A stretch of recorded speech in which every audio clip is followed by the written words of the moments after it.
mile 1, 8:51. Mile 2, 8:23. Mile 3 at 8 something. All right, we finished the first set of our broken tempo. We're doing 3-minute on with 1-minute offs. And here are the paces for the 3-minute ons. 6:16, 6:21, 6:15, 6:15, and 6:17. And we floated at around 7:50 per mile. All right, we're going to do 5 more of these, except with longer float intervals. This time, instead of 1-minute float intervals, we're going to do 2-minute float intervals. All right, let's get it on. Okay, we did 3 reps in the second set, and we went 3-minute ons and 1-minute offs at threshold effort.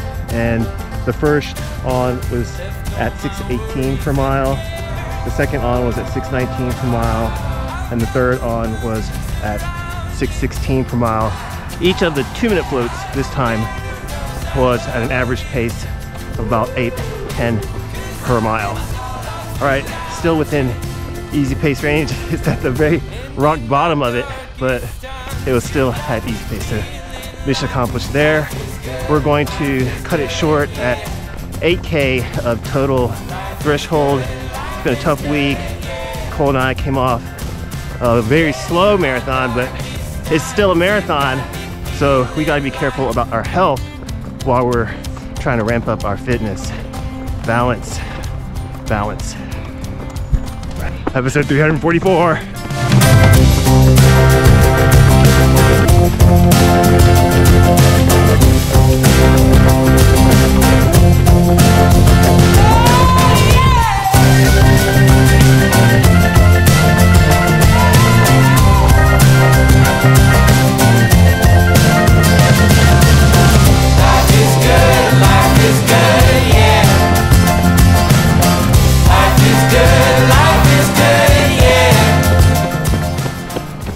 Tough workout this morning, a little bit over 11 miles and about 8K total of threshold effort.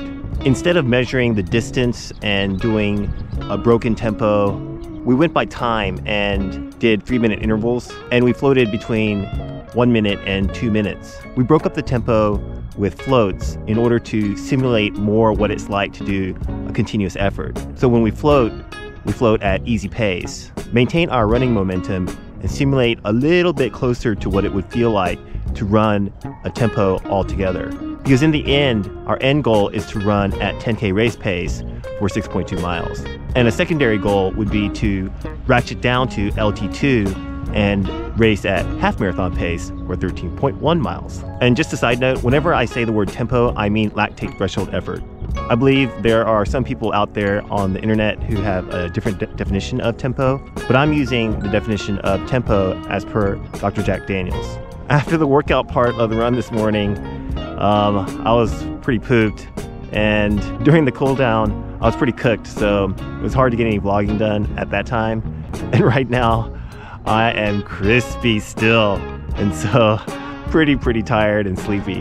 But overall, it was a great effort. It was the back end of back-to-back 2 days of hard efforts on Wednesday, yesterday, and today.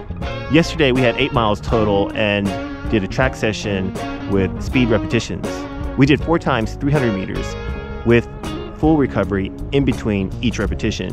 Then we did 8 times 200 meters with full recovery after each repetition. We spent the recovery time walking, and we paced those repetitions at about 1 mile race pace. After back-to-back 2 days of hard workouts, we usually take 2 days of recovery, but we pushed off our workouts 1 extra day because of the marathon last week. So we're gonna play it by ear. We have scheduled a VO2 workout on Saturday. I'd like to do it because we have some momentum, but I want to see the condition of the kids and how their legs are before making a final decision. It would be most ideal to push off the track session on Saturday to Sunday and do the long run on Monday, but it's hard to get that long run in on a school day. So I want to see how the kids feel tomorrow. Evan is coming off of a down week because of her 800 meter race last weekend. So she is pretty fresh. and I'm pretty sure that she can handle the higher load this week. But I'm a little bit worried about Cole since the marathon took a toll on his body, even though he went super, super slow.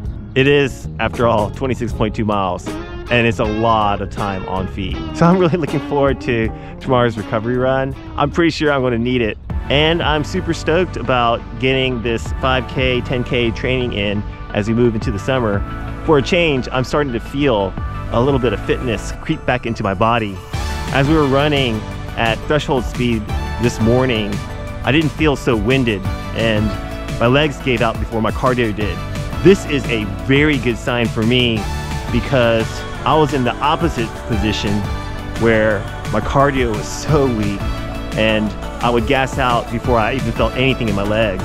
So it makes sense right now that after a hard speed session, my legs gave out before my cardio. I'm finding a little bit of semblance of my former self, and hopefully we can get back on track and start running some good long runs and some fast marathons. I'm starting to feel a lot better about going sub 250. Not too sure how close I can get to 248. I feel like by the time we get to CIM, I'll have the fitness to at least get Evan to mile 20 and let her get her 248.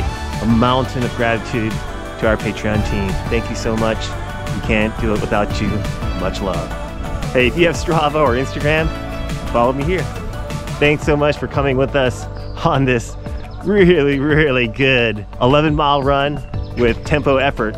Yesterday, I had an awesome race recap with my good friend JJ as he went 250 in the Colorado Marathon. You can check out that interview on the card at the end of this video.